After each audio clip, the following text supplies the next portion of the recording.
Okay, I gotta talk about this because it's been a nightmare, and I don't want you to go through the same thing.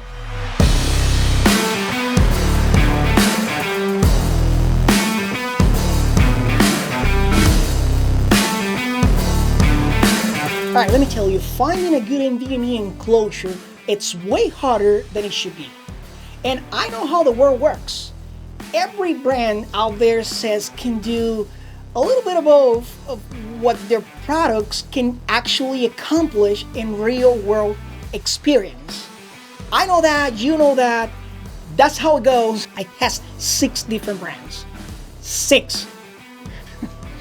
And I'm not gonna get into a lot of details, about brands and numbers and graphics, speed test graphics and stuff like that. That's not what we're doing here today. But yeah, they all have some sort of issues. And either they didn't hit the speed, the advertised speed, or they got so hot on the heavy video editing condition that then the performance just can't. Like, what's the point of having a fast SSD like the 990 Pro, which is what I'm using right now, if it just thermal throttled itself into being almost useless? And then I found this Cable Matter 40 gigabit per second foldable enclosure. And I said, what you do? It's pretty new. It was released just last December. I went online and there's not a lot of information to go on besides, the official. Not a lot of reviews. What you do? You know what happens with new players. They can give you the greatest surprise, or they can be the biggest disappointment for your life. And to my surprise, it actually delivered. Well, mostly. It hit the exact promised speeds, which I'll get into in a second. And the design, honestly, pretty interesting. It's got this foldable concept, which I guess, the popularity of foldable phones, it's just spread into everything nowadays. But it actually makes sense here. You can quickly swap SSD without any hassle. So if you have multiple drives, this makes switching super easy. Now, the built-in cable, big pro and big con. On one hand, it tucks away neatly inside an enclosure, I can give that. See what I'm saying? No messy cable flopping around your back. But on the other hand, it's short, really short. If your setup needs some reach, you might find this pretty annoying, definitely. So apart from that, the cable thing, which honestly I'm not particularly happy about that. But apart from that, and after all this frustration with all the enclosure, I can say I was finally happy. But then, a few days in, boom, it got stuck on 10 gigabit per second for no reason at all. But let me explain that. So the enclosure can detect when it's on a 10 gigabit per second port or on a 40 gigabit per second port. So there's a tiny light right here. It goes green on 10 and blue on 40, phone number 4 or phone number 5. I tried everything, different port, reformatting, checking my BIOS. I even swapped my SSD into another enclosure, to make sure it wasn't the drive. Nothing worked. And I couldn't even blame the setup. I have latest Intel Core Ultra, latest Asus ProArch motherboard, all the drivers up to date, everything good to go. That wasn't it. And I contact Cable Matters. And to their credit, they handle it pretty well. No excuses, not running around, straight to the solution. It looks like that unit you have, it's defective. We're sending you a new, that's okay with you. We're sending you a new unit right now. We're putting a prepaid shipping label inside. Just send us the defective one back so we can do some further investigations and stuff like that. That was it. And the new unit, so far, rock solid.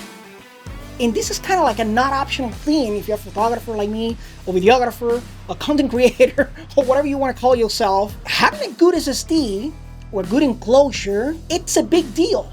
I find myself doing a lot of editing work outside you know, traveling on a hotel, way more sometimes than here on my workstation. Now, here's where it gets interesting. So as you can see on Thunderbolt 4, I had an impressive over 3800 megabit per second read speed, sequential read speed, which is incredible. This may be the fastest enclosure out there right now. And of course, I'm talking about Thunderbolt 4. I'm not including in that statement those few Thunderbolt 5 enclosures that are already on the market. It's amazing. This should be the fastest. I've never seen something like this. I've never seen something like this. This should be the fastest. And like I said before, I haven't tested every single one. Like I mentioned before, I went through quite a few.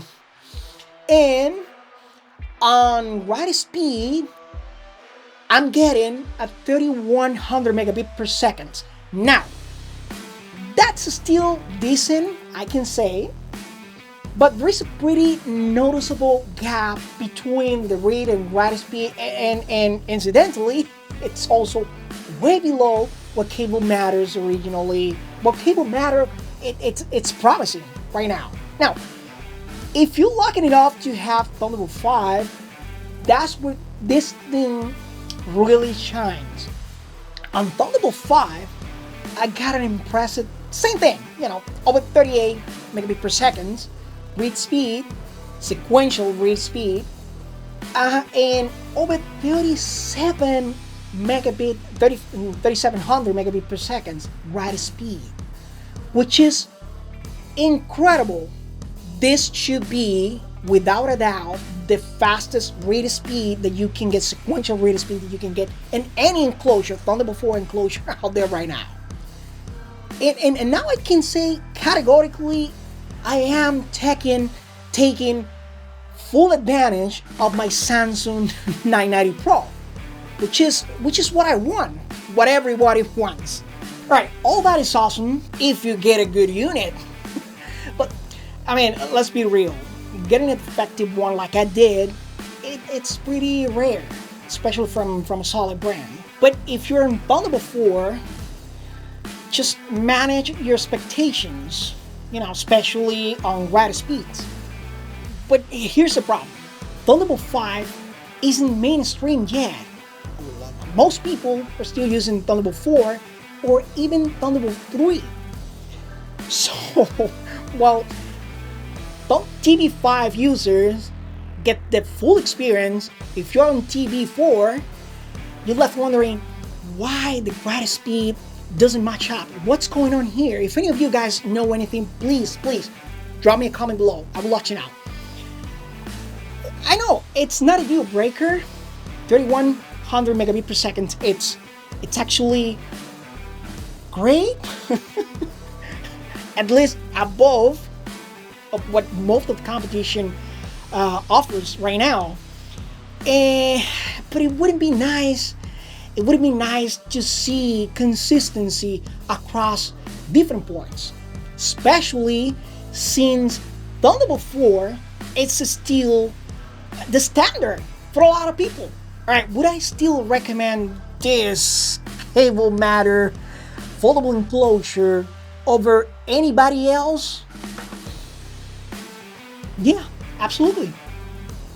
Just so you know, Cable Matter doesn't know anything about this.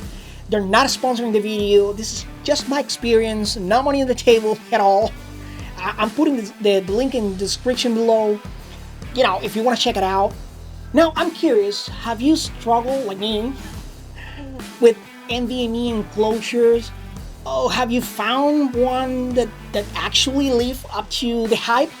Because honestly, this whole process shouldn't be this complicated. Just let me know in the comment below, alright? Alrighty, thank you for watching. Hit the like button. Drop me a comment, please, anytime. And subscribe. Just do it all. Seriously, means a lot. And I will see you pretty soon.